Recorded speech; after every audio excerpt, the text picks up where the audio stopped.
He said, a truce between you and the Byzantines. Banu al-Asfar are the Byzantines, the Romans, who will betray you and then attack you under 80 flags. And under each flag will be 12,000 soldiers. Why would the Prophet ﷺ say this in the middle of that? One of the wisdoms of when the Prophet ﷺ would speak about the Day of Judgment, the end of times, was again the idea that it may seem like it's dark now. There are still dark days ahead. You know, this resembles, I want you to think about how this feels right now, and I want you to think about what's coming later on. Allah Azza wa Jal will get us out of this, and after adversity comes prosperity every single time. After hardship comes ease. There's also, the ulama mentioned that sometimes when things seemed really good, perfect, the Sahaba, they thought that certain elements of those dark days that we spoke about were behind them. They wouldn't happen again, right? But al-fitnatu na'ima, la'ana Allahu man ayqadaha. Fitna is always asleep amongst the people. May Allah curse the one who wakes it up. It's a sleeping beast, a trial and affliction amongst people. Someone just has to poke it, and then suddenly brothers become enemies. Even the best of brothers become enemies. The best of sisters become enemies to each other, right? And so when everything seems really good, the Prophet ﷺ speaks to the companions. He sees Ali radiallahu ta'ala anhu and Az-Zubayr radiallahu ta'ala anhu sitting together. Says, Atuhibbu Ali ya Zubayr? Do you love Ali, O Zubayr? Yeah, of course. You're going to fight him one day and you're going to be in the wrong. What? You know, we're brothers. What are you talking about? Ya Rasulullah, would that really happen? Uthman radiallahu anhu sitting across from the Prophet ﷺ in a well when they're sitting in Bi'r Aris. How beautiful of a sitting. Prophet ﷺ dangling his feet in the well with Abu Bakr and Umar and Uthman, his beloved companions. And the Prophet ﷺ tells him of the glad tidings of Jannah, but after a massive trial. He basically tells him that he's going to be assassinated before it all happens. So that you don't get too comfortable, right? So either so that you don't fall too far into despair, or so that you don't get too complacent. That's when the impact of speaking about the signs of the hour is important. We also find that of the most incredible narrations in this regard is the narration that the Prophet ﷺ, he once led the Fajr Salah. And I want you to think of, imagine being in the masjid of the Prophet ﷺ on this particular day. This is an authentic hadith in Sahih Muslim. Prophet ﷺ led Fajr. After Fajr, he stood on the minbar ﷺ. And he started to speak about the signs of the Day of Judgment all the way until Dhuhr. He got down from the minbar. He led us in Dhuhr. He got back on the minbar and he went all the way till Asr. He got down and he led us in Asr. And then he got back on the minbar and he spoke all the way till Maghrib. He got down and he led us in prayer. And then he got back on the minbar and he stayed there all the way till Isha, sallallahu alaihi wasallam, speaking about everything that will happen before the hour. So obviously this is overwhelming. So some of us remembered certain things, others remembered other things. So it sort of became like a collective memory. Like we have to remember, but he said this would happen, sallallahu alaihi wasallam, and he said this would happen, sallallahu alaihi wasallam. So those that had the stronger memory were able to capture more of that moment from the Prophet sallallahu alaihi wasallam.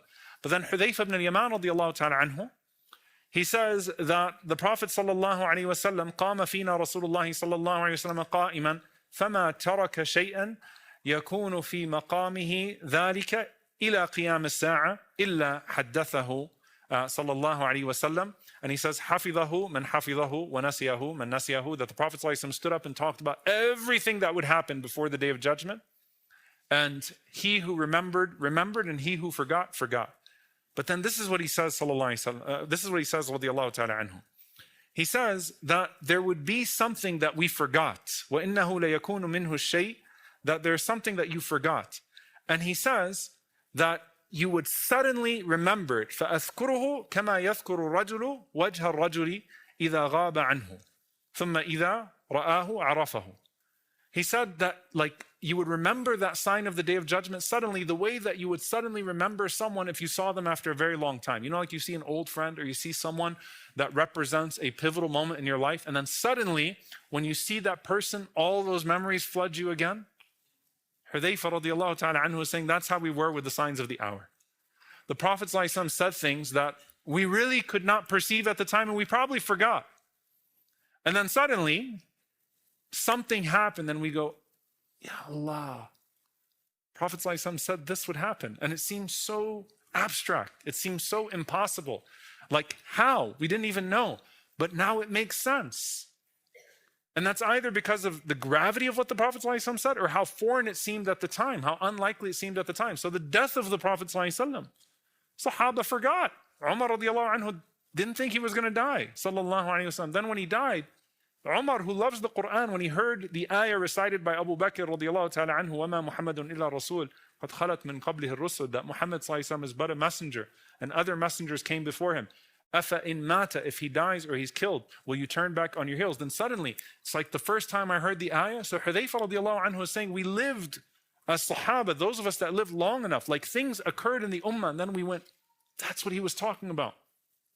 And we suddenly remembered the hadith. You know, subhanAllah, true story. I taught a class and I categorized the signs of the Day of Judgment into 10 different genres. 10 different genres. And I taught this in Massachusetts, in Sharon, Massachusetts, long time ago. And I went back and I dusted off my notes. They're physical notes, by the way. Dusted off my notes like to prepare for this class. And I'm looking at the examples that I'm giving and I'm like, oh my God. I'm talking about, and now we have the internet and MySpace and Facebook and you got your USB. And I'm like, these terms are so foreign to everybody right now. And I'm like, wow, look how much things have changed, right? I'm not that old.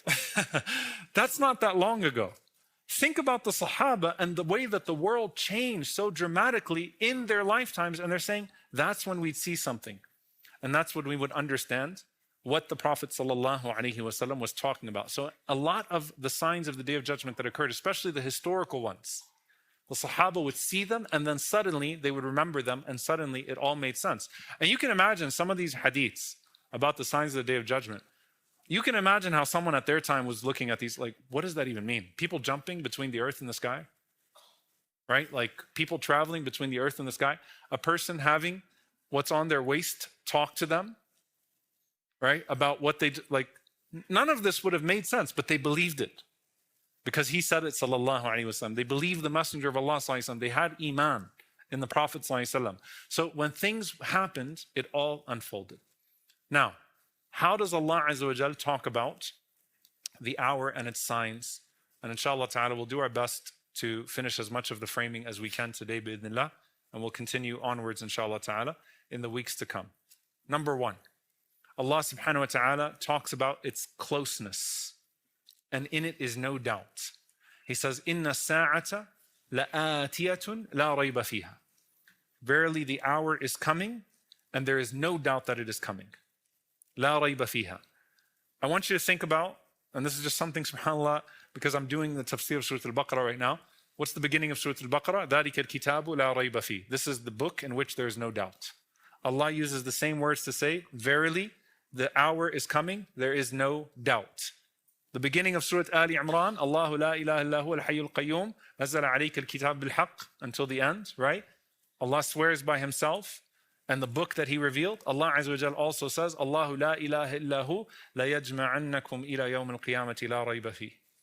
That Allah Azza wa Jal is God, there is no God but him. He will certainly gather you for a resurrection in which there is no doubt. Allah talks about iqtaraba. Iqtaraba, right? Iqtarabat as-sa'a. Iqtaraba lin-nasi hisabuhum. The hour is coming near. The accountability of mankind is coming closer. And Allah says, إِنَّهُمْ يَرَوْنَهُ بَعِيدًا وَنَرَاهُ قَرِيبًا. They see it as something far away, and we see it as something very close. And Allah Azza wa Jal condemns the disbelievers not for not asking, but for not acting. Because they would ask all the time, يَسْأَلُونَكَ عَنِ السَّاعَةِ أَيَّانَ مُرْسَاهَا. They'd ask the Prophet ﷺ constantly, when is the hour? When is the hour? In one of two breaths, either to mock or to prepare themselves.